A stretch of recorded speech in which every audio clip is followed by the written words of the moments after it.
Well, welcome everybody to the Level Up Your Legacy podcast, where we help you build your legacy one day at a time. And if you're joining us for the first time today, thank you so much for tuning in. We're truly grateful that you've given us a few minutes of your day to say hi and to maybe learn something that can change your life. My name is Paul McCosco, and this is Bill Cox. Say what's up, Bill. Hi, everybody. Bill, I got a question for you now.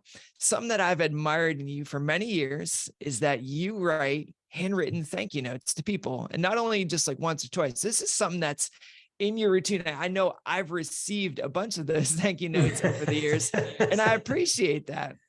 And I wanted to know, how did this come to be? Talk to me about why you started writing thank you notes and what's behind it. Maybe even something that happened because of a thank you note you've written. Well, there's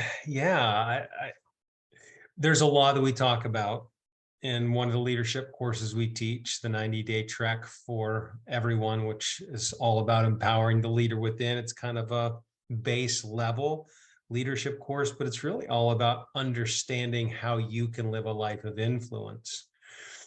And so, which is how we define leadership, right?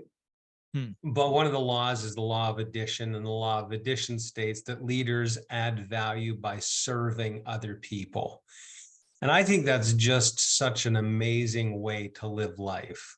Like, how can I approach every day as a servant leader? How can I be a servant to others? How can I lift other people up? I think we live in a world that is filled with discouragement. I love that word, like discourage. We live in a world where things happen not only around us, but just like you and I were talking about before the podcast started, things that happen inside of us that literally take the courage away, that suck courage out of our lives and can replace it with fear or disappointment or sadness. And one of my gifts that I've identified over the years, I would refer to as one of my superpowers. It's that I'm an encourager. Before anything else, I think God gave me the gift to just encourage people and build them up. And I have discovered that one of the ways that I can add value to others is to just find ways to encourage them. One of my favorite statements is, treat everyone that you see as though their heart is breaking, because it probably is. We all do a great job of painting a smile on our face, looking like everything is okay. We've got to bring our A game, and everybody else seems to be doing fine. I have to be doing fine too, even though we're dying on the inside. I think that happens everywhere and all the time. And we lie to ourselves as if that's not true. We think, well, I'm the only one dying on the inside. Nobody else is. Everybody else is fine. We believe everybody else is bull crap, but not our own, And I just think that's a great way to live. And I discovered years ago that very few things are as powerful, have the power to encourage somebody, to lift someone up, as does a handwritten note. We talk about this in the course. I say there are things that you can do to be a more influential person that are so easy, you're looking right past them. Like, the biggest things for living a life of influence are easy and right in front of you. And one of them is developing a habit of writing notes to people. And I always tell people in the class, it should be a card you purchase, like a physical card. I've got a stack on my desk. Second, it should be handwritten. And I always joke, I have horrible handwriting. And that's the truth. If you've ever seen me illustrate on a dry erase board, which I love to do, you can't read what I write. So sometimes when I write cards, I'll literally have to start it, and then it's so bad, I'll start it again. I've written 2 and 3 cards over because the handwriting is bad. But I believe in it because I think there's something that communicates.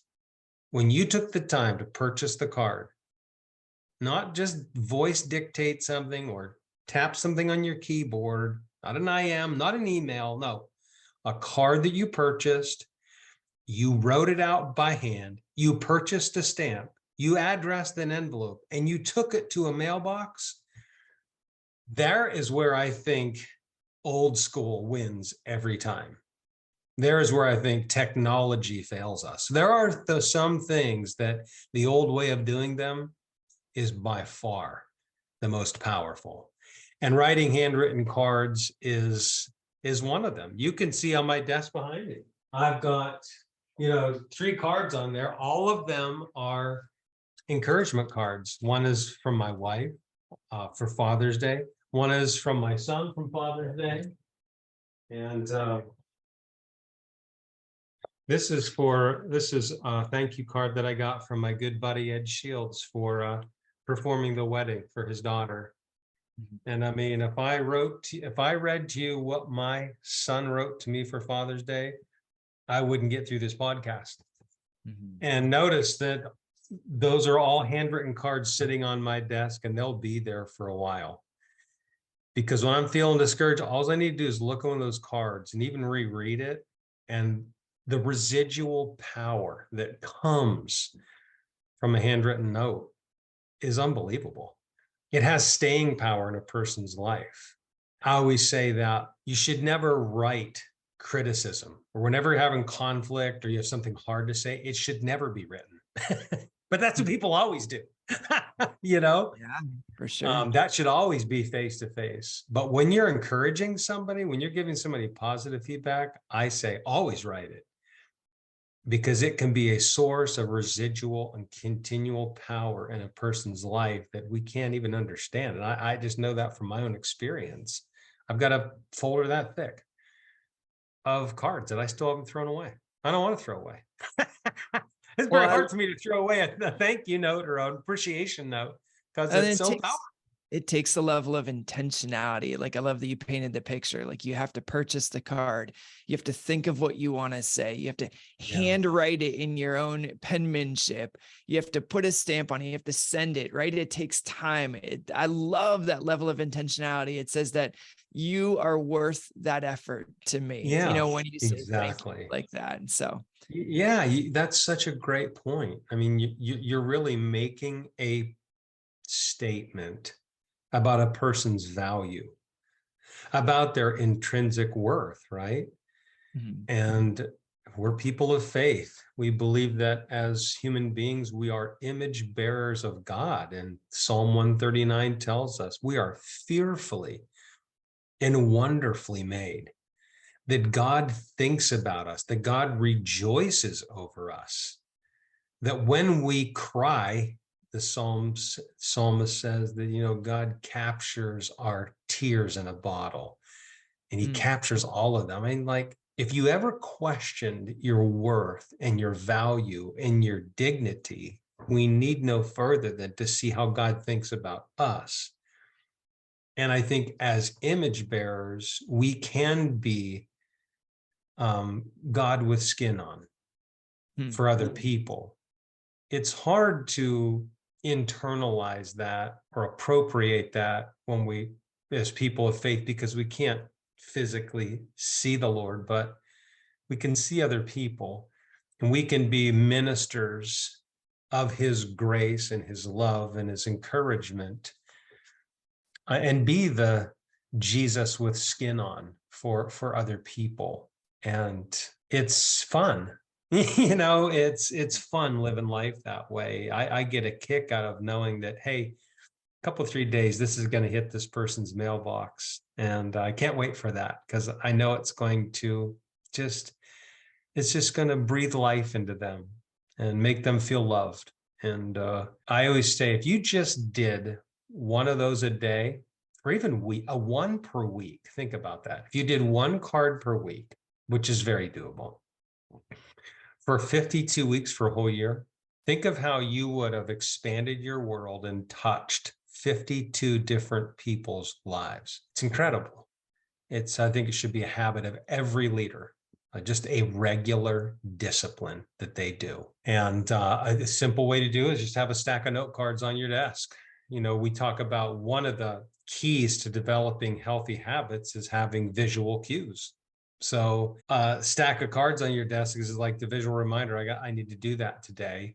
And then a simple way to think about how to do that is like, at the end of every day or at the beginning of each day, think about yesterday or looking back through this past day, who did something or said something that was worthy of recognition.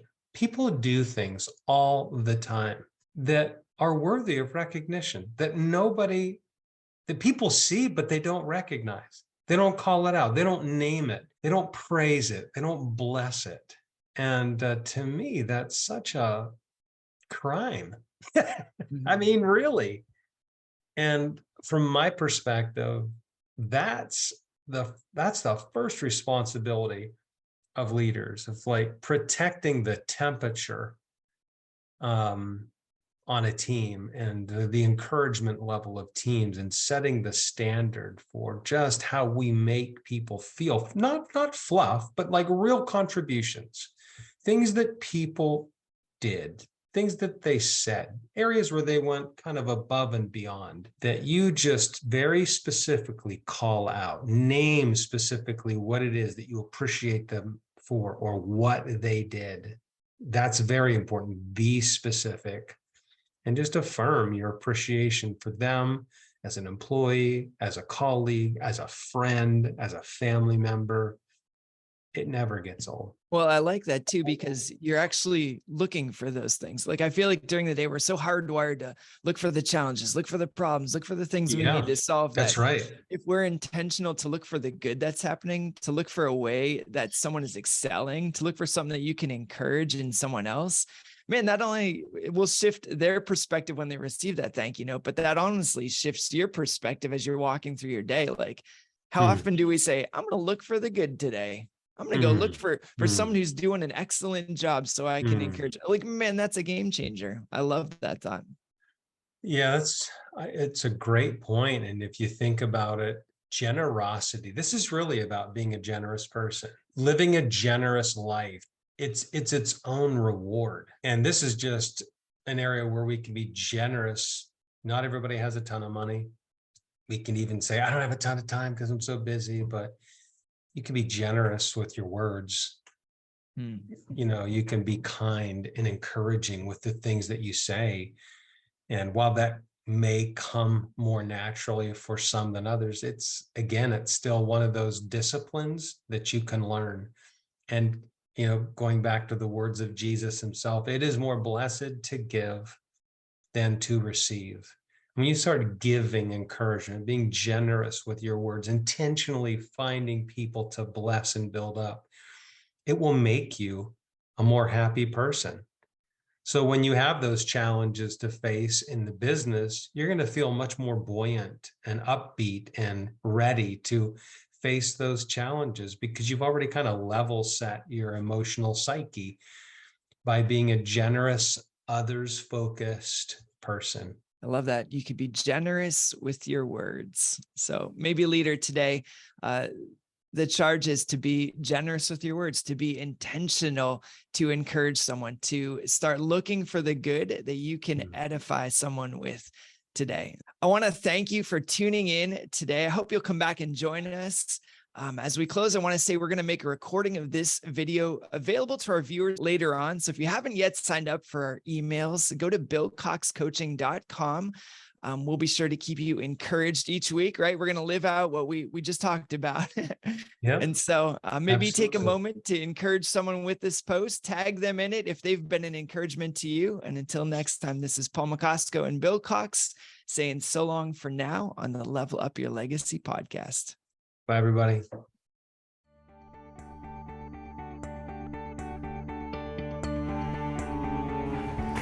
Hey, thanks again for watching today's video. And before you go, subscribe to our YouTube channel and make sure you go to billcoxcoaching.com, sign up for our regular newsletter to help you move from success to significance and lead your life in such a way that you live a legacy.